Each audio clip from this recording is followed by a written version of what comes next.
My whole body was shaking, my knees about to give way. Just an hour earlier, I'd been crying with joy because I'd found out I was inheriting $8 million from my late father. I'd grabbed my little boy and rushed to my husband's office, desperate to surprise him with the news. But before I could knock, I heard voices through the crack in his door, and a very different surprise reached my ears. It turned out my husband had been planning something for me all along, something I never could have imagined. By the way, before I take you through everything that happened, drop a comment telling me where you're watching from, and don't forget to like this video and subscribe. It helps the channel a lot and lets me keep sharing stories like this. Now, back to that moment when my life split in two. The life I thought I had, and the one I actually did. Until that day, my world had been small but full.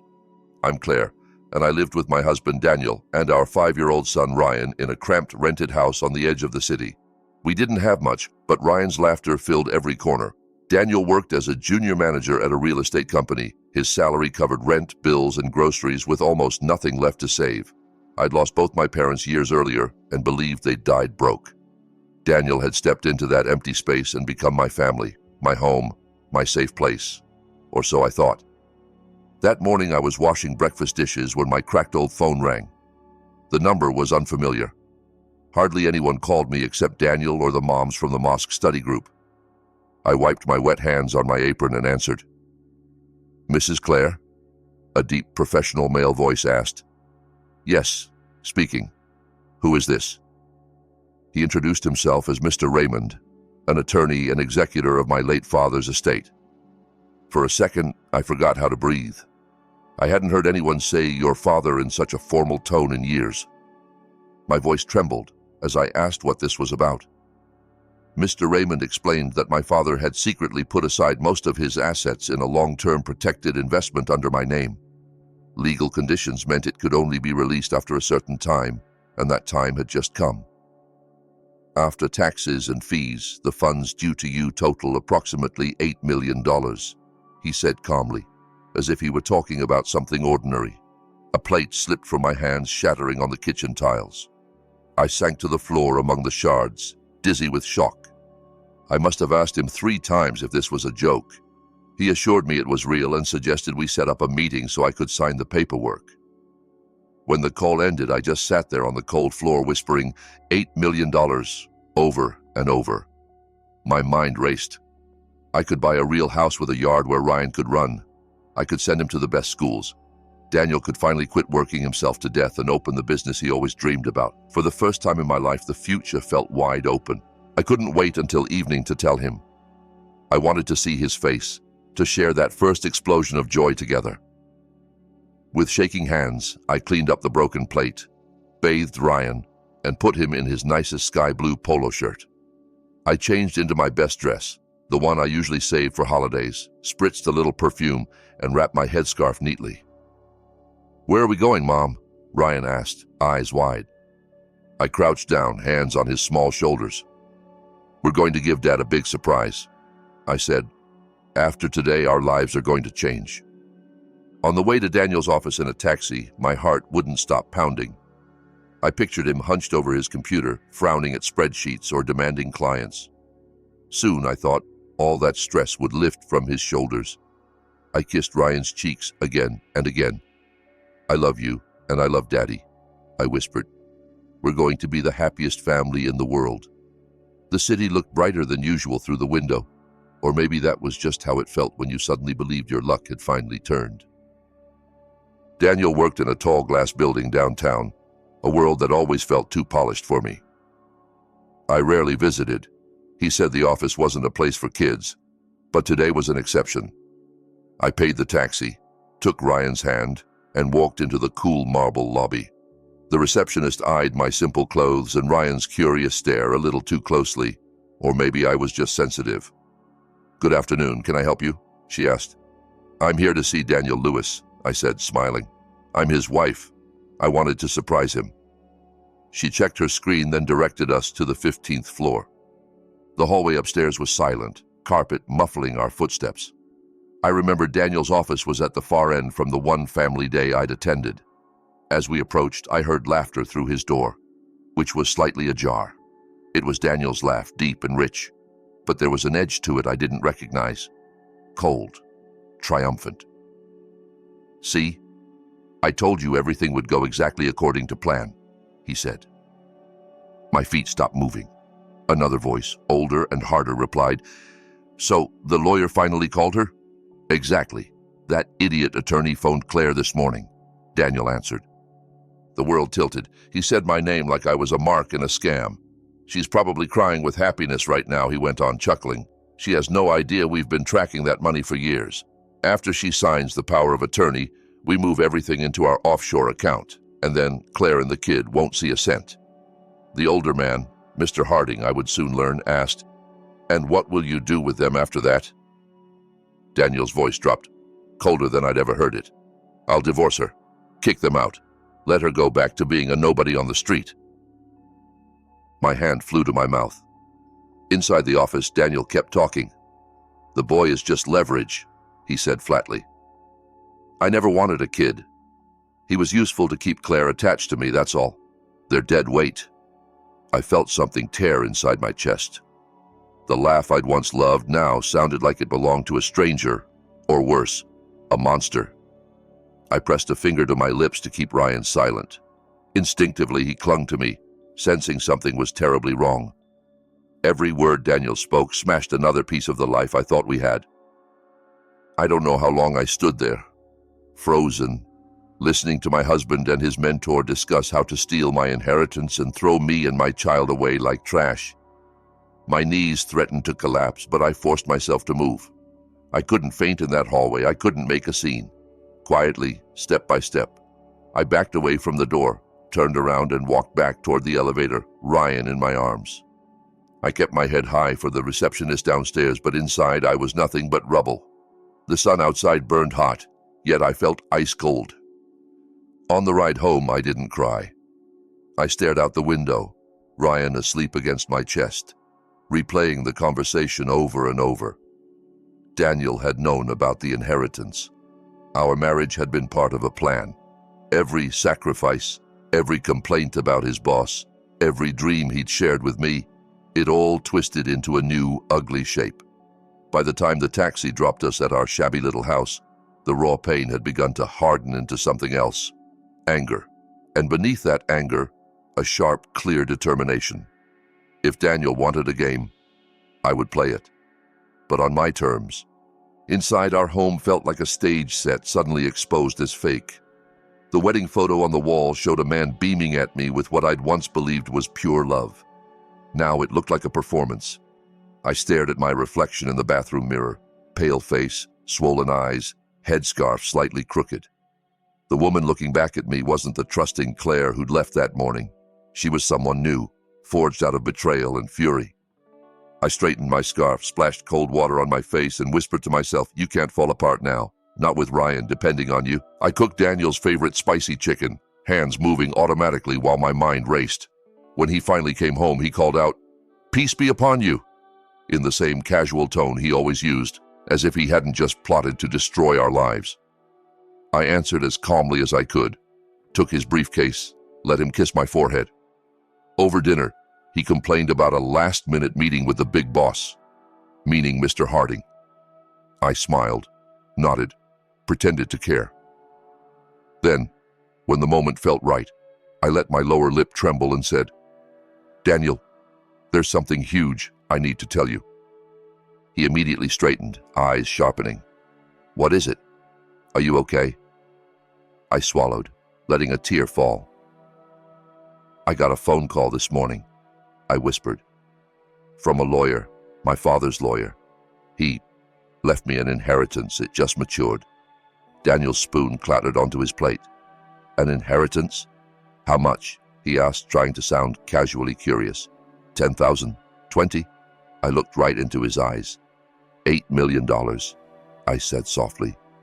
For a second, his shock looked almost genuine. Then he leaped up, grabbed me, and spun me around, laughing like a man who'd just won the lottery, which in his mind he had. He hugged me so tightly I could barely breathe. "We're rich, Claire! We're rich!" he shouted. I let myself cry into his chest, pretending those tears were from joy instead of disgust. "This is a blessing for us, for Ryan," he said, putting a hand on our son's head. "We'll buy a mansion, send him to school overseas. I'll finally give you the life you deserve." I nodded, saying, "I trust you, Daniel. I don't know anything about money or lawyers. You'll help me handle it, right?" His gaze grew calculating for a second, then soft again. "Of course, just sign whatever I tell you to." That night, he slept like a man who believed his future was secured, snoring lightly beside me. I lay awake staring at the ceiling, planning. I knew now I couldn't fight Daniel and Mr. Harding alone. I needed allies. Before dawn, I'd made up my mind. As soon as Daniel left for work the next morning, whistling as he went, I locked the door, sat Ryan down with his toys, and called Mr. Raymond. "We need to meet," I said, my voice low and urgent. "But not at your office, and this has to stay between us. My husband can't know." We met in a busy little coffee shop where no one would pay us any attention. Mr. Raymond was a tidy man in his 50s with kind eyes behind thick glasses. When I finished telling him everything I'd overheard, his expression hardened. "Harding," he muttered. "I should have guessed. Your father and that man were business rivals for years. Harding played dirty and destroyed your father's company, though we could never prove it. Your father suspected he'd come for this money one day. That's why he made the investment so secret and asked me to protect you if anything happened." Hearing that, something in me clicked into place. This wasn't just greed. It was an old grudge, a revenge plan stretching across generations. And I was the pawn in the middle. "So what do we do?" I asked. Mr. Raymond tapped his fingers thoughtfully. "First, you must not sign anything your husband or Harding puts in front of you," he said. "Tell them you won't move a dollar without your lawyer present. Meanwhile, we can quietly withdraw a small amount into a separate account only you and I know about. You'll need resources if you're going to fight them." "Fight them how?" I asked. He leaned in. "With information," he replied. "I know a private investigator, Sean. He can follow Daniel and Harding, track where their money goes, who they meet, what they're hiding. If these men are desperate enough to steal from you, I guarantee this inheritance isn't the only crooked thing they've done." The idea of hiring someone to spy on my own husband felt surreal, but the memory of Daniel calling my son dead weight burned in my chest. "Do it," I said. Mr. Raymond suggested we move about $65,000 as a starting war chest. Within days, a new account was set up in my name alone, and Sean joined our quiet little team. He was slim, unremarkable, with sharp, watchful eyes, the kind of man you'd forget as soon as you looked away, which made him perfect for his job. While he started following Daniel and Harding, I returned home and slipped back into my role, the loving, clueless wife. Daniel suddenly became more affectionate than he'd been in years. He brought me flowers and chocolates, came home early, showered me with compliments and fantasies about our future. All the while, he kept asking when we could meet my lawyer to get the paperwork moving. Every time he pressed, I had an excuse ready. "Mr. Raymond says there are still taxes to sort out," I'd say, or "he's out of town with another client." When he grew impatient, I let myself look guilty. "I'm sorry, Daniel. I know you're planning big things for us. I just don't want to make any mistakes. $8 million is so much money." That usually softened him.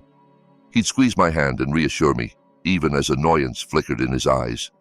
"Trust me, the faster we move it, the safer it is," he'd say. "There are a lot of sharks out there, Claire." He just forgot I'd already seen the teeth on the ones in my own house. Meanwhile, Sean's reports began to arrive. He sent photos of Daniel shaking hands with Harding at a flashy construction site and copies of financial records he'd managed to access through a forensic accountant. A pattern emerged. The ambitious real estate project they were bragging about was bleeding money. Funds were vanishing into shell companies, then reappearing in private accounts offshore. Harding had recently promoted Daniel to a key position on the project, not as a reward, but as a useful tool. They were drowning, and my inheritance was the lifeline they wanted to grab. Once we knew that, Mr. Raymond suggested the next step. "We need them to incriminate themselves using your money," he said. "If Daniel moves stolen funds and your inheritance together through those shell companies, it will be almost impossible for him and Harding to untangle themselves." So I set the bait. One evening, after Ryan had gone to bed, I sat beside Daniel on our worn-out couch, twisting my scarf between my fingers. "I feel awful," I whispered. "You're working so hard, and I'm holding everything up because of my fear. So I spoke to Mr. Raymond. He agreed to let me take out a small amount as an emergency fund. Daniel's eyes lit up. How much? He asked, trying and failing to sound casual. Around $65,000, I said, looking apologetic. I know it's nothing compared to the total, but I thought maybe you could use it to start whatever big plans you had for us. I trust you completely, Daniel. For a moment, he couldn't hide his greed. Then he hugged me like I'd given him the world. You're the best wife I could ask for, he said. Just transfer it into my regular account. I'll put everything in motion. The next day, I went to the bank with one of Mr. Raymond's assistants discreetly by my side and did exactly that. We didn't have to wait long. Sean and the forensic accountant traced the money as it left Daniel's account. He didn't use it for a down payment on a house or a savings plan for Ryan.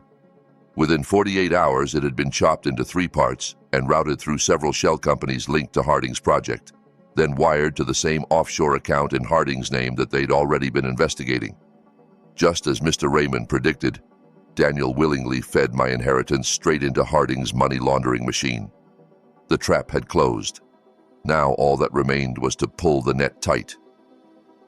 About a week later, Daniel came home buzzing with excitement. Big news, he said as soon as he stepped inside.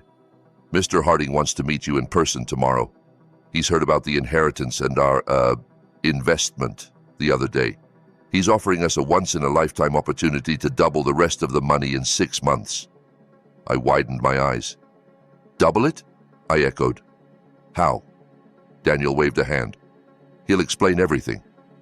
You don't need to worry about the details. Just bring the documents Mr. Raymond gave you so he can see them. He'll have his own lawyer there with the power of attorney. All you have to do is smile and sign. That night I barely slept, but it wasn't from fear this time. It was from focus. I called Mr. Raymond and Sean. Tomorrow at 10 at Harding's office, I said. This is it. They spent the night finalizing files, statements, and recordings. Early the next morning, I dressed carefully in a dark blue dress and a neat beige blazer, wrapped my hijab with extra care, and looked at myself in the mirror. The woman staring back at me looked calm, composed, and stronger than she'd ever been. Mom, you look so pretty, Ryan said, hugging my waist. Pray for me, I told him softly. Today's important. Daniel looked every bit the rising executive in his new suit as we rode the elevator up to Harding's top-floor office. The space was enormous, framed by floor-to-ceiling windows overlooking the city. Harding sat behind a massive wooden desk like a king on his throne, with a man who looked like a notary standing by with a folder. So this is the famous Claire, Harding said, not bothering to stand. I hear you're a very lucky woman. We sat on the leather sofa. Your husband is smart, he went on smoothly. He's already put that first $65,000 to excellent use with us. Imagine what we can do with the rest. He gestured, and the notary stepped forward, laying thick documents on the coffee table. On the top page, I saw the words, General Power of Attorney. All very standard, Harding said. You sign here, and Daniel will be authorized to move the funds into our project. In 6 months, you'll have more money than you know what to do with. Daniel nudged my knee gently. This is it, Claire, he murmured. Our new life. Just sign. I picked up the pen. My hand was perfectly steady. I looked at Daniel, then at Harding, then at the false notary, and slowly set the pen back down. I'm afraid I can't sign this, I said quietly. Daniel blinked. What? Why not? Harding's smile vanished. What exactly is the problem, Mrs. Lewis? He asked, his tone turning sharp. I took a breath. The problem is that this isn't the document that matters today, I answered. There's another set of papers that's a lot more urgent. Before they could react, the office door opened. Mr. Raymond walked in, followed by Sean and 2 men in suits carrying heavy briefcases. Harding shot to his feet. What is this? Who are these people? Security, he barked. They're my guests, I said, standing. Mr. Raymond is my attorney, Sean is my investigator, and these gentlemen are forensic auditors. I pulled a folder from my bag and dropped it onto the table, right on top of their power of attorney. This, I said, is why I'm not signing your little form. Daniel had gone pale. Claire. What are you doing? He whispered. I know everything, I replied, my voice level. I know about the way you two have been bleeding that construction project dry. I know about the shell companies. I know where my $65,000 went, and I know you plan to steal the rest and toss me and Ryan out onto the street. Harding tried to bluff. This is outrageous, he snapped. You can't just barge into my office with trumped-up accusations. Any evidence you have is probably illegal and will be thrown out of court. Sean finally spoke up, calm and cool. On the contrary, he said, every bank record was obtained through legitimate channels with the help of these auditors. And the recordings we have of Daniel discussing his plans. He made those on a phone we had legal permission to monitor. Daniel stared at him. I never gave you anything, he stammered. Sean smiled thinly. You didn't change the default password on the device Mr. Harding gave you. You recorded yourself. Mr. Raymond added another blow. And while we were tracing your transactions, he said, turning to Daniel, we found something else. Long before Claire's inheritance came through, you were already quietly siphoning money from your previous employer, small amounts repeated over years. You used some of the $65,000 Claire gave you to plug that hole, trying to clean your record before moving fully under Harding's wing. So, unfortunately for you, we now have evidence of not one, but two different financial crimes. Daniel collapsed back onto the sofa, all color gone from his face. I looked straight at him. So no, I said softly. I won't be signing your power of attorney. I won't be handing you my father's legacy so you can wash it through your dirty schemes. Instead, I'm giving this evidence to people who know what to do with it. Mr. Raymond nodded and took out his phone. They're already on their way up, he said. Harding's eyes widened. Who's on their way up? He demanded. Right on cue, the office door swung open again, and two police officers stepped inside, followed by plainclothes investigators carrying official folders. Good morning, gentlemen, the lead officer said. Mr. Harding, Mr. Lewis, we have some questions for you regarding allegations of fraud and money laundering. We'd like you to come with us. Harding exploded, shouting about his connections and threatening lawsuits. The officers remained unfazed, while everyone else watched him rant. I noticed Daniel slipping off the sofa and sinking to his knees. He crawled toward me, grabbing the hem of my dress. Claire, please, he begged, his voice cracking. Don't let them do this. I'm sorry. I was stupid. I was greedy. Just say you'll help me and I'll fix everything. Think about Ryan. He needs his father. I stepped back, pulling my dress free. Did you think about Ryan when you planned to throw us out of the house the moment you got your hands on my money? I asked quietly. Did you think about him when you called him leverage and dead weight? Daniel shook his head frantically. I didn't mean it, I swear. Harding poisoned my mind. I love you. I love our son. We can start over somewhere else. We still have the money. That's the difference between us, I interrupted. You're not sorry you hurt us. You're sorry you got caught. Your love was a script, just like our marriage, and my son is better off with no father than with a father like you. I turned to the lead officer. You can take them now, I said. The officer nodded and signaled his team. Harding was still cursing as they cuffed him. Daniel didn't fight. He let them haul him to his feet, his eyes never leaving my face. As they led the two men out, they began yelling at each other, Harding blaming Daniel for everything, Daniel accusing Harding of manipulating him. By the time they reached the busy lobby downstairs, they were practically screaming, dragging each other down in front of the whole building. No one noticed me slip into the elevator and ride quietly to the ground floor. I stepped out into the chaos for just a moment, long enough to see the crowd gathered around my husband and his former mentor, phones raised, recording the spectacle of two powerful men brought low. Then I turned away and walked out through the glass doors, invisible in my plain clothes and headscarf. The hot city air hit my face like a blessing. I took out my phone and called my neighbor. Hi, Mrs. Ross. It's Claire, I said. My business is done. I'm on my way to pick up Ryan. Thank you so much for watching him. Then I ordered a taxi and went home to my son, to the first day of my new life. What followed was a strange, quiet storm. The scandal exploded across financial news. Harding's collapsed empire, the ruined project, the offshore accounts, and the junior manager who helped him cheat not only investors but his own wife. Their faces were everywhere, on TV, in articles. not as admired executives, but as accused criminals in handcuffs. Mr. Raymond arranged for me and Ryan to stay in a service department under a different name until the media frenzy died down. There, in that small, safe space, I filed for divorce.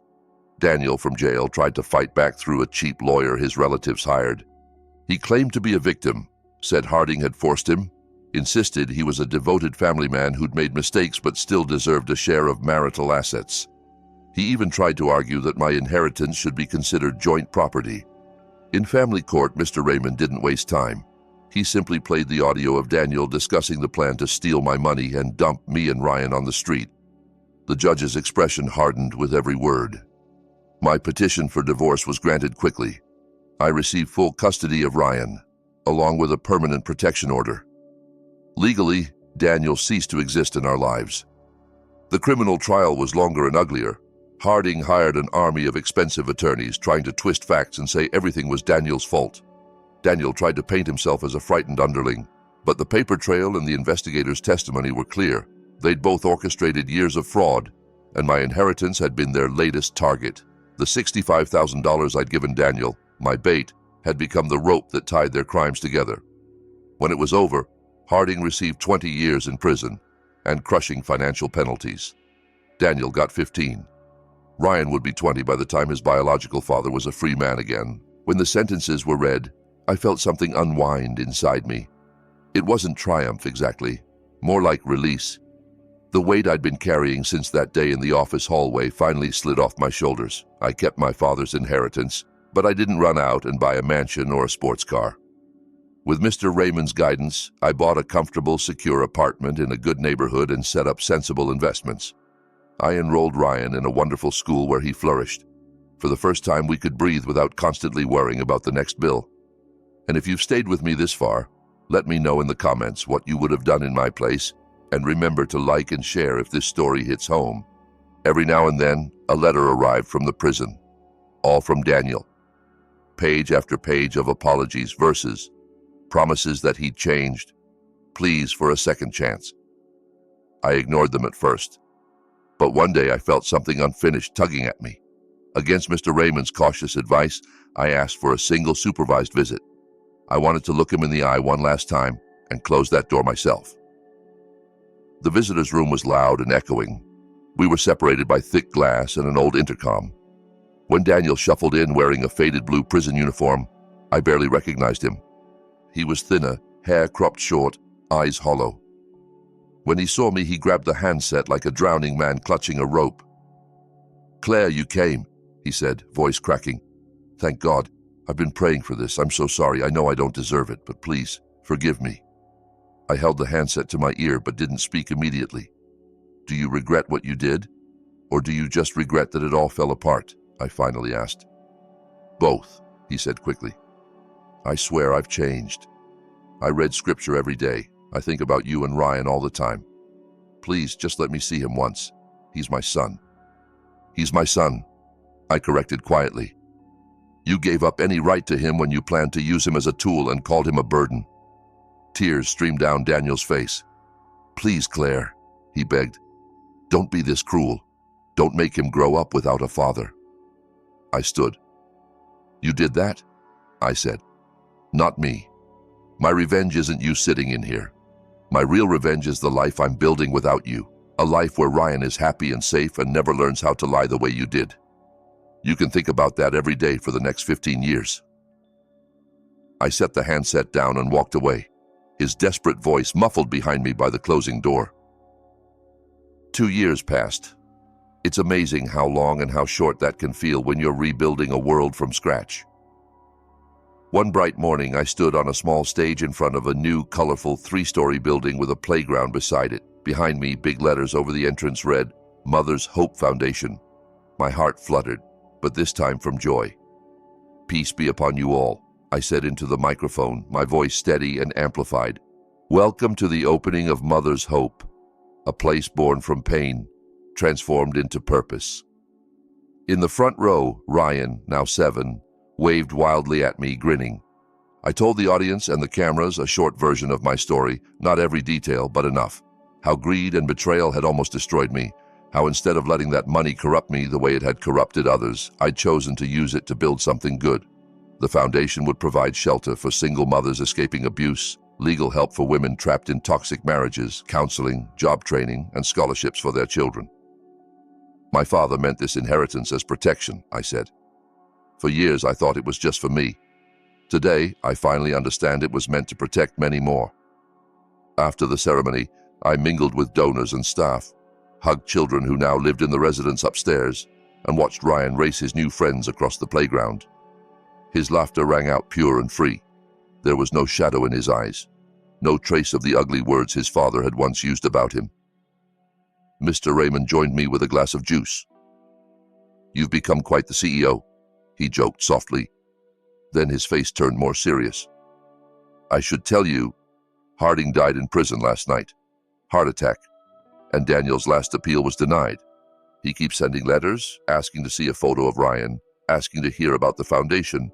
I'll keep filing them where they belong, unless you tell me otherwise." I watched Ryan help a younger child onto the slide. For a moment I thought about the man in the prison cell, replaying his choices in an endless loop. "Let him read about us in the newspapers if he wants," I said.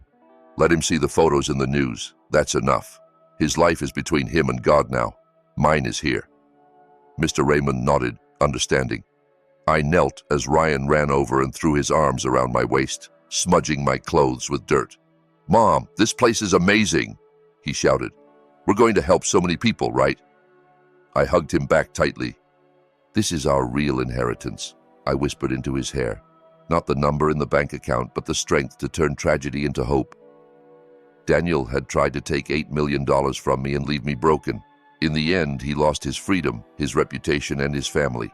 I gained something he never had, a life built on truth, love, and purpose.